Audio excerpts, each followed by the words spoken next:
Wellington Airport is one of the hearts of the region. We facilitate travel, we facilitate people coming in and out and enjoying everything that Wellington is able to offer. Us having a safe and efficient runway is the start of that journey. Every about 10, 12, sort of 13 years, the runway surface itself just starts to show some signs of wear and tear. And as part of our asset maintenance strategy, we look to resurface it to make sure that aircraft and planes can run smoothly without interruption. So the runway is 2,000 metres long. We're replacing 1,800 metres of it. There's 35,000 tonnes of asphalt to be removed and replaced, which is equivalent to about 78 747s. The project we say is a partnership, so Becca is our engineering partner and Fulton Hogan is our construction partner.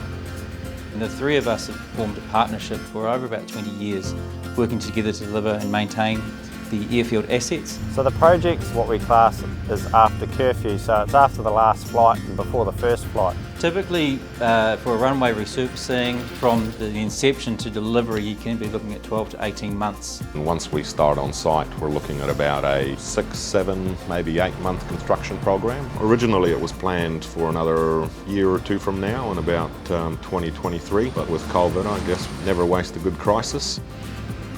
We initially started the discussions with the airport just as we went into lockdown. A lot of planning and a lot of discussions. Everything had to take place over Teams and Skype. We've been able to speed this thing up quite significantly just by working together. With the lack of international flights, we have managed to get the construction window down to about 3 or 4 months. There's two main parts of the runway resurfacing project. Well, we're currently conducting the resurfacing portion of the works. Once the last flight's arrived, we then move airside and we start milling. So the milling is like a big garden rotary hoe. It's 2 metres wide and it removes the asphalt. The old runway asphalt is then trucked out to another location in Wellington where we are able to reprocess the asphalt and reuse 100% of the material that's come off the runway into other roading projects around the Wellington region. Once the milling's been progressing, we can start putting our membrane seal down. The membrane seal's sprayed bitumen and some sealing chip. That progresses throughout the night and then the paver and the asphalt chase that across the mat or across the work area. Once the paving's been completed, we have the line marker who comes in and line marks everything ready for the first flight in the morning. Once that surface has actually had a little bit of time to cure, we come back with a second part, which is the grooving. It's like a saw cut groove cut into the asphalt surface every 36 millimetres along the runway. One of the key functions of the grooving is that it helps water to get off the surface so that you don't get that interaction of water sitting between the tyre and the pavement.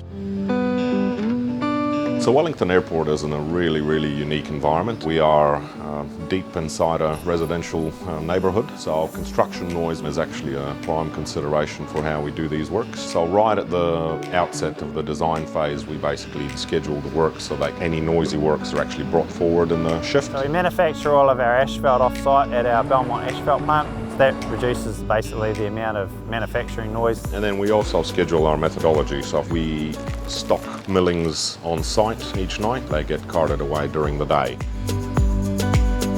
The key success factor for us on any sort of airfield project is actually if the public never knew that we were ever there, that is what success looks like to us.